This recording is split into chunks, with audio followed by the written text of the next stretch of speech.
হ্যাঁ বন্ধুরা, এই পেশেন্টটি যে আমার কাছে এর আগে আরেকটি ভিডিও দিল, তো ওই ভিডিওটা অনেক লেন্দি হয়ে যাচ্ছিল বলে আমি আরেকটা অন্য ভিডিও করছি, নতুন ভিডিও।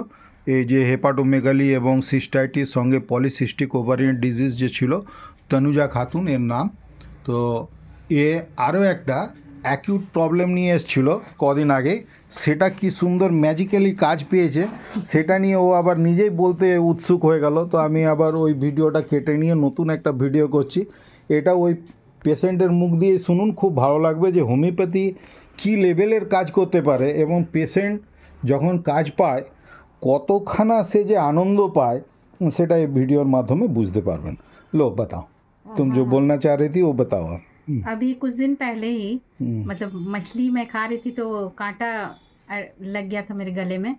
उसी को बहुत परेशानी हो रही थी, बहुत कोशिश की मैंने कि वो निकल जाए, पर वो निकल ही नहीं रहा था। बहुत तरह का ट्राई किया मैंने, यूट्यूब पे भी देखा कि ये वो करो, उसके बाद वो भी नहीं हुआ काम। फिर सर की याद आ गई तो मैं यहाँ चली आई और सर ने भी बहुत जद्दोजहद की है इसको निकालने में। उसके बाद बहुत टाइम वेस्ट हुआ, उसके बाद जाके वो आराम हुआ। मगर बाप रे, अभी मैं आपको दिखाती हूँ कि क्या क्या चीज़ इन्होंने मेरे साथ यूज़ किया था। ये इंस्ट्रूमेंट वगैरह है, देखिए सर। বলি ये देखिए, এখানে যদিও আমি তো হোমিওপ্যাথিক মেডিসিন দিই ঠিকই আছে, কিন্তু তা সত্ত্বেও মানে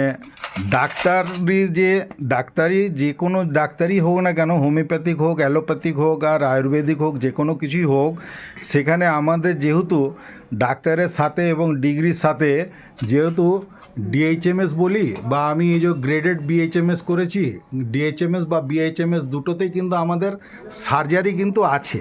আমরা সার্জারি করতে না পারি আলাদা ব্যাপার, কিন্তু আমাদের সার্জারি পড়ানো হয় এবং সার্জারিটা আছে, সেই ব্যাপারে নলেজ আছে। তো পেশেন্টদেরকেও সেই নলেজটা পারসিউ করবার জন্যে আমি কিছু ইনস্ট্রুমেন্ট রেখেছি। তো অ্যাকচুয়ালি কাজ মেডিসিনের দ্বারাই হয়েছে, কিন্তু তথাপি এই পেশেন্ট যাতে বোঝে যে আমরাও এই সব বিষয়ে জানি, সেই বোঝাবার জন্য কিছু কিছু ইনস্ট্রুমেন্ট রেখেছি। আর এগুলো কখনো কখনো খুব কাজেও দেয়। এই যেমন একবার আমার কাছে একটি কানের মধ্যে পোকা ঢোকানো ইনসেক্ট একটি ঢুকে গেছিলো, সেই পেশেন্ট এসে গেছিলো, তো তার আমি কান থেকে ইনসেক্ট বের করে দিতে পারি এই ইনস্ট্রুমেন্টের মাধ্যমে। এবং সে খুবই কষ্ট পাচ্ছিল রাতের মধ্যে, হয়তো ইএনটি স্পেশালিস্ট এরকম এই অঞ্চলে কেউ থাকে না, তো খুবই কষ্ট পেত। তার জায়গায় কিন্তু ও আমার কাছে এলো, আমি বের করে দিলাম, ও খুব আরাম পেল। তো যেহেতু ডাক্তারি করি, আমাদের হচ্ছে যে কোনো ধরনেরই পেশেন্ট হোক না কেন, প্রাইমারিলি আরাম দেওয়াটাই আমাদের কাজ। ওই সময় এইটা যদি দেখে শুধু আমরা বলে দিই না না এটা ইএনটির কেস, ওখানে চলে যান, এটা সার্জারি কেস, ওখানে চলে যান, সেটা বলে দিলে হয় না। বিশেষত আমরা যেখানে একটা পাড়ার মধ্যে পাড়ার ডাক্তার হিসাবেই পরিচিত বলা যেতে পারে। তো সেইভাবে এরও গলাতে প্রথমে গলা থেকে বিভিন্ন ধরনের মানে কি বলবো, চেষ্টা করায় আর কি, অ্যাট দ্য সেম টাইম যাতে ও স্যাটিসফাইডও হয় যে আমি কিন্তু আমার এইসব ব্যাপারে নলেজ আছে। তো গলাটার ভেতর থেকে কিছু মানে টর্চ